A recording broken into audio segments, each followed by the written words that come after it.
It is known as Broca's area, help in speech production. ये हमारी speech production में help करता है ब्रोकाज एरिया। और ये हमारे लेफ़्ट फ्रंटल लोब में इसका लीजन होता है। लोकेशन इसकी लेफ़्ट फ्रंटल लोब, और ये हमारे एंटीरियर पोर्शन में आप देख सकते हैं दो होते हैं, एक लेफ़्ट हेमिस्फेयर एंड दूसरा राइट हेमिस्फेयर। आपके लेफ़्ट हेमिस्फेयर में होता है आपका ब्रोकाज एरिया और लेफ़्ट फ्रंटल लोब। ये हमारे स्पीच के प्रोडक्शन में हेल्प करता है। तो आपका लैंग्वेज डेफिशिएंट जब होगा या आपके ब्रोकाज एरिया में डैमेज होगा, एरिया 44 होता है, और यहीं पे आपका प्राइमरी ऑडिटरी एरिया होता है जो हेयरिंग के लिए रिस्पॉन्सिबल होता है। दूसरा हो गया वर्निक्स एरिया, ये लैंग्वेज कॉम्प्रिहेंशन के लिए होता है, लैंग्वेज को समझने के लिए होता है कि हमें यदि मुझसे कोई क्वेश्चन पुट कर रहा है तो उसे हमें समझना है। लेफ़्ट टेम्पोरल लोब में ये वर्निक्स एरिया पाया जाता है। आपकी जो टेम्पोरल लोब होता है फ्रंटल एंड टेम्पोरल, फ्रंटल में आपका ब्रोकाज हो जाएगा और टेम्पोरल में आपका वर्निक्स एरिया आएगा। तो लैंग्वेज को रिसीव करना और उसको लैंग्वेज को एक्सप्रेस करना, तो इसके लिए एरिया होते हैं ब्रेन में जो इस काम को करते हैं। तो वो हो गया वर्निक्स एरिया। जैसे कि लैंग्वेज को समझना है या आपको किसी से कम्युनिकेट करना है तो उसके लिए लैंग्वेज इम्पॉर्टेंट होती है। तो आफ्टर बर्थ या आफ्टर बर्थ इंजरी हो जाने की वजह से ब्रेन में ये एरिया जो है अफेक्ट हो जाते हैं, तो लैंग्वेज की प्रॉब्लम उसे हो सकती है। तो ये दो एरिया बहुत इम्पोर्टेंट होते हैं लैंग्वेज के लिए। और लेफ़्ट हेमिस्फेयर और राइट हेमिस्फेयर दो हेमिस्फेयर होते हैं। तो जो आपका लेफ़्ट हेमिस्फेयर है वो आपका रिस्पॉन्सिबल होता है आपका लैंग्वेज के लिए, लैंग्वेज डोमिनेंट होता है, क्योंकि ये जो दोनों एरिया होते हैं यहाँ पे लैंग्वेज को रिसीव करना, रिसेप्टिव लैंग्वेज को एक्सप्रेस करना, expressive language, it is important for both area. Language जो होता है एक प्रकार का सिंबल होता है जिससे कि हम कम्युनिकेट करते हैं, कोई मीनिंग्स है उसका कि हम उससे कन्वे करना इंफॉर्मेशन को।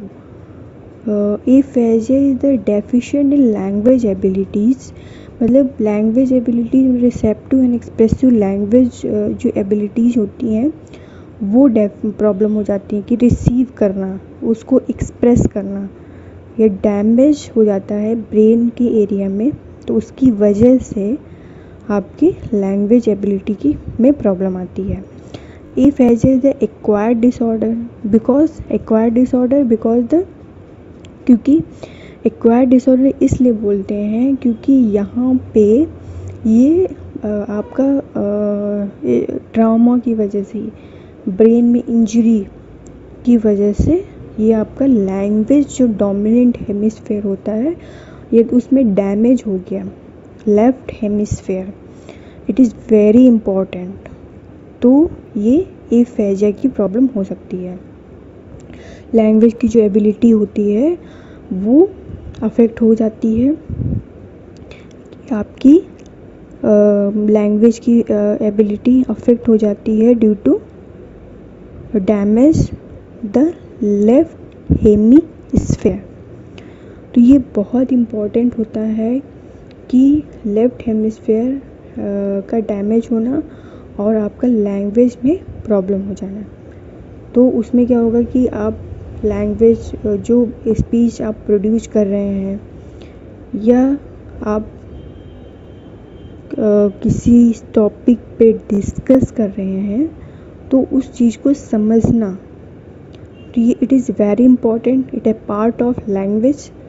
लेकिन ये इसमें प्रॉब्लम हो जाती है आपके लेफ्ट हेमिस्फेयर में, तो ये सारी चीज़ें आपकी अफेक्ट होती हैं।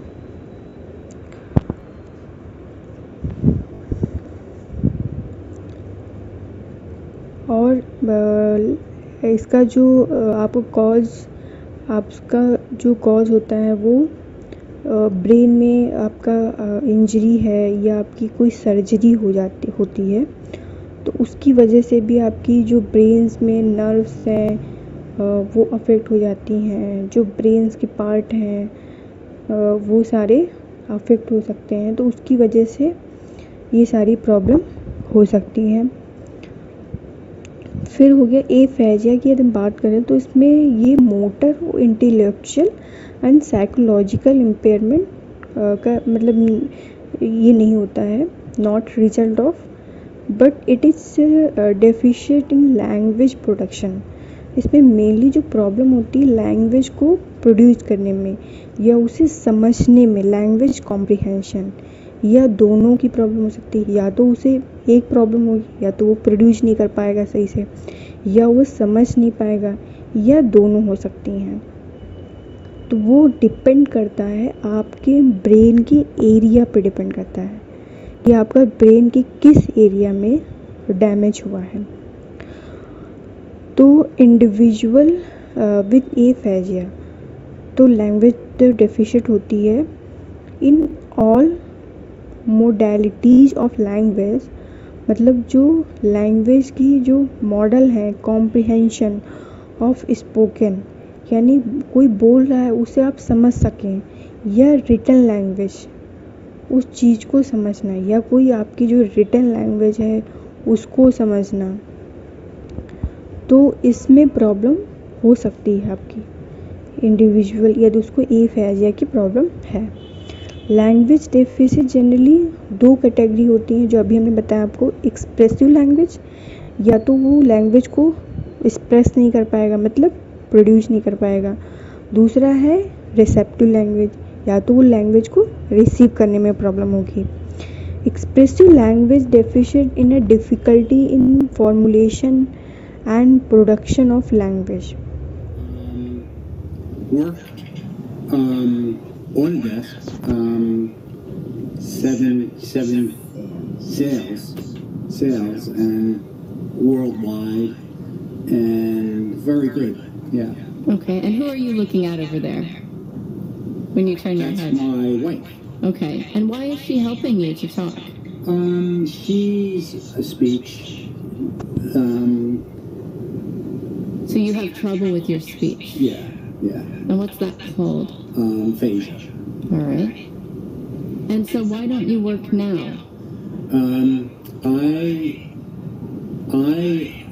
I do. And what do you do now? Voices of Hope Aphasia. And what is Voices of Hope? Peterburg, and Dr. Hinckley, and myself, founder for me, and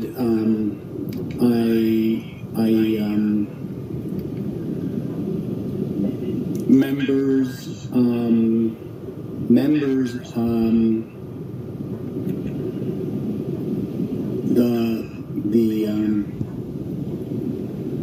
members, probably 60 people. So 60 people are part of Voices of Hope, Yes. which is an aphasia support group Yes. that you founded. Yes. And Dr. Jackie Hinckley is part of that. Yes. Okay, great. It's not a support group. No, it's programs. It's 3 days.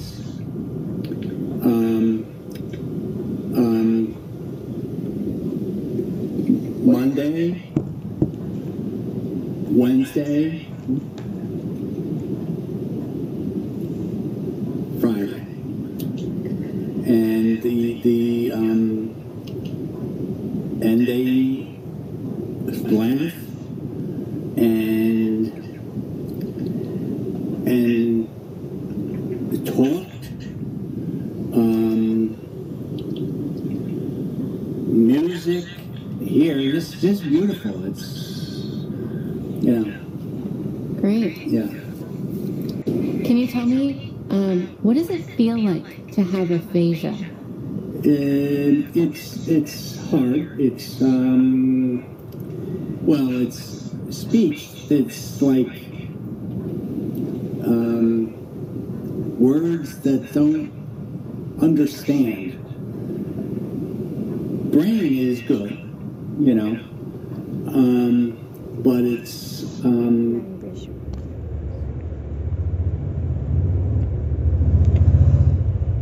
तो language जो expressive language है उसमें क्या होता है कि आपकी difficulty हो सकती है, प्रोडक्शन में डिफ़िकल्टी हो सकती है।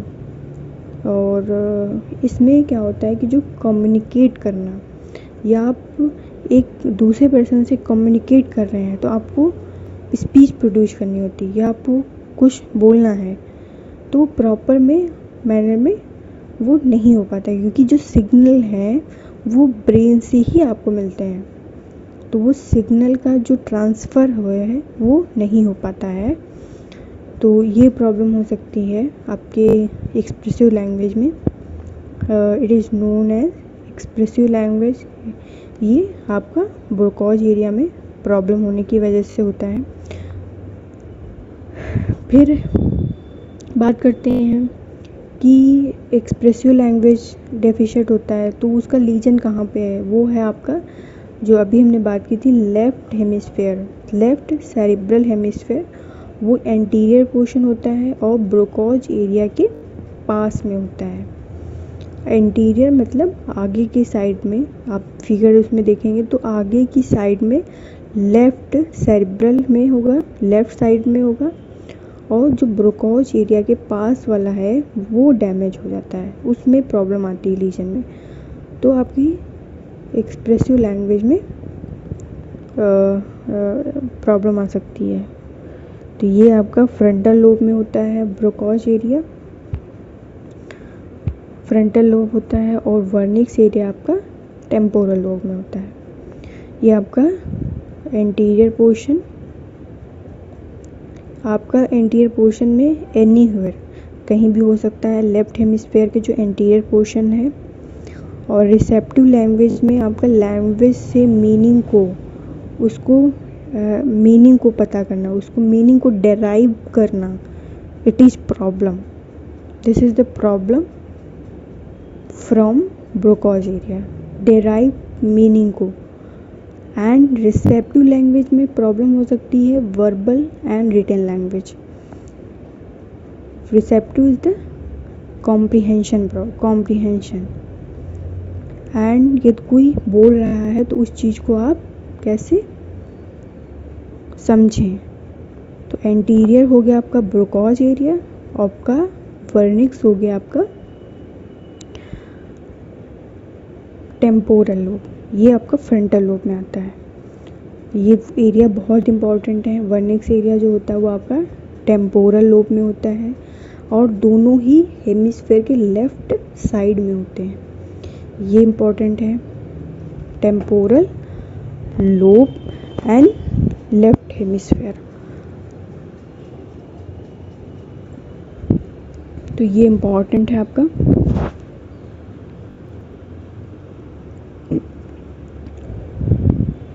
तो ये एरिया दोनों बहुत इम्पॉर्टेंट होते हैं लैंग्वेज पॉइंट ऑफ व्यू से।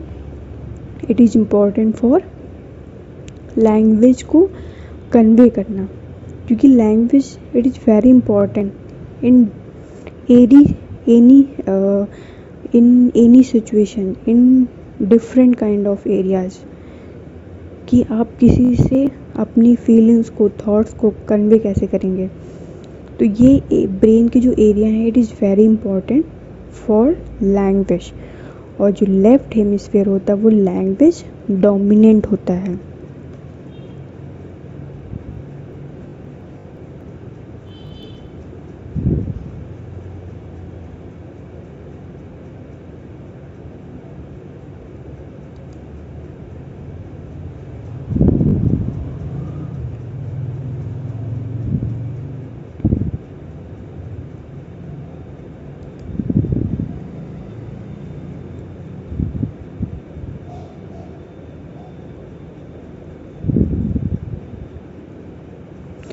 ये आपके हो गए ब्रोकॉज एंड वर्निक्स एरिया का ये दिया हुआ है। इस फिगर से आप समझ सकते हैं कि जो ब्रोकॉज एरिया है वो आपका एंटीरियर साइड आगे की तरफ दिया हुआ है, और जो वर्निक्स एरिया है वो आपका पीछे की साइड मतलब पोस्टीरियर पोर्शन में दिया हुआ है।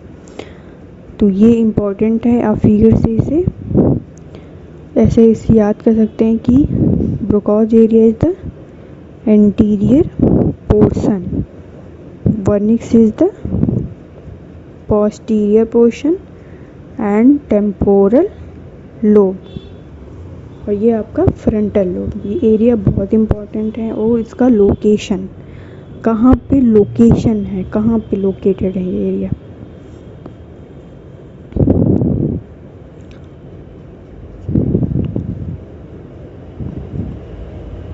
और इट इज़ वेरी इम्पॉर्टेंट, और दोनों का देख सकते हैं कि इसमें जो कनेक्शन दिया हुआ है, और ये आगे नेक्स्ट वीडियो में हो सकता है कि हम डिस्कस करेंगे। तो ये फेसिकुलस, एक्यूट फेसिकुलस, ये कंडक्शन एफेजिया होता है कि यहाँ पे आपका ट्रांसफ़र जो होता है आपका इंफॉर्मेशन का, उसी को कहते हैं। Wernicke's area the receptive language के लिए होता है, ये expressive language. Hi Byron, how are you? I'm happy. Are you pretty? You look good. What are you doing today? We stayed with the water over here at the moment and talked with the people for them over there. They're diving for them at the moment. But they'll save in the moment. He'll have water very soon for him. With luck for him. So we're on a cruise and we're about to We will teach you. store it right here and they'll save their hands right there for them. And what were we just doing with the iPad? At the moment they don't show a darn thing. The iPad that we were doing. We like here? I'd like my change for me and change hands for me. It would happen. I would talk with Donna sometimes. We're out with them. Other people are working with them. I'm very happy with them. Good. This girl was really good and happy. And I play golf and hit the trees. We play out with the hands. We save a lot of hands on hold for people, for us, other hands. I don't know what you get, but I talk with a lot of hands for him. Sometime. Am I talk with any more to say? All right, thank you very much. Cause of aphasia, इसमें damage हो सकता है brain area जो होता है उसकी वजह से एफेजिया हो सकता है, या कोई स्मॉल स्ट्रोक्स हो गया, आपके ब्रेन के लीजन में लोकलाइज्ड है, बहुत छोटा सा एरिया अफेक्ट हो गया, तो उसकी वजह से कुछ कॉग्निटिव फिजिकल डेफिशिएंट हो सकता है ब्रेन के जो लोकेशन है वहाँ पे। और यहाँ पे सिमिलरली देखा जाए तो लिमिटेड डेफिशिएंट हो सकती है यदि उसकी सर्जिकल ट्रामा है, तो उसको यदि सर्जरी हुई है ट्रॉमा की वजह से, सर्जिकल ट्रामा या ट्यूमर है, तो उसकी वजह से भी उसको प्रॉब्लम हो सकती है, कॉग्निटिव एंड फिजिकल प्रॉब्लम हो सकती है। तो ये इसके कॉज हैं एफेजिया के, और ये बहुत ज़्यादा उसको लार्ज इंजरी हुई है लेफ़्ट हेमिस्फेयर, तो उसको एफेजिया जो होगा प्रोफाउंड, बहुत ही ज़्यादा सीरियस होगा, उसमें प्रोफाउंड एफेजिया जिसमें कि कॉग्निटिव एंड फिजिकल डेफिशिएंट भी होंगी। तो ये हो गए कॉज ऑफ एफेजिया कि नॉर्मल एक स्मॉल लीजन में भी हो सकता है, तो उसकी वजह से आपकी फिजिकल और कॉग्निटिव जो एबिलिटी है वो अफेक्ट होंगी। लेकिन ये the large area left hemisphere because ये डोमिनेंट होता है, तो यहाँ पे एक डेफिशिएंट होगा तो प्रोफाउंड एफेजिया हो जाएगा उसे, उसमें भी कॉग्निटिव और फिजिकल प्रॉब्लम होंगी उसे। तो it is known as cause of aphasia.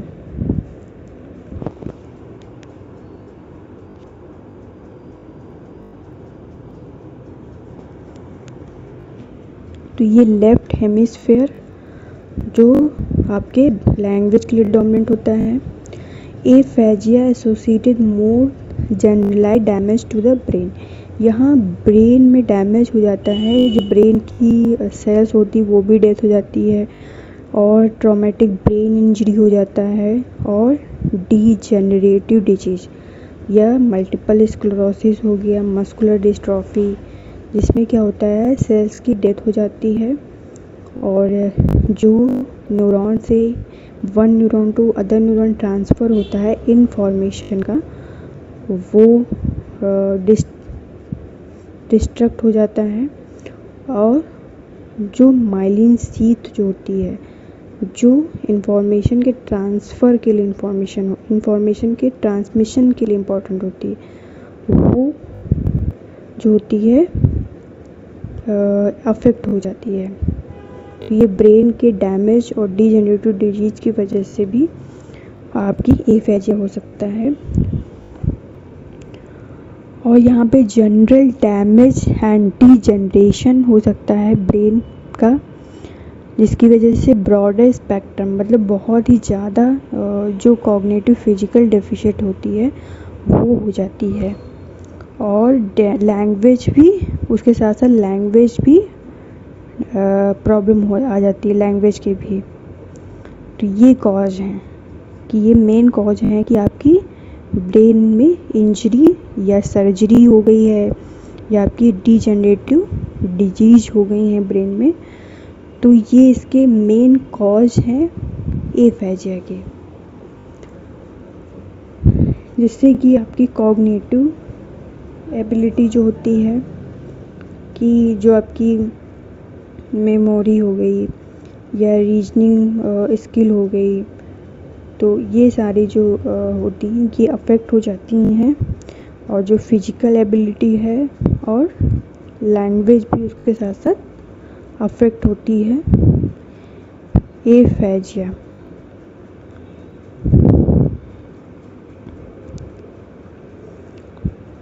तो ये आपका दिया हुआ कॉज है एफेजिया। तो ये बहुत इम्पॉर्टेंट है, एफेजिया के कॉज लैंग्वेज अफेक्ट होने के, जिसमें कि ये बहुत इम्पॉर्टेंट है। Thank you watching my video, and please subscribe and like my video.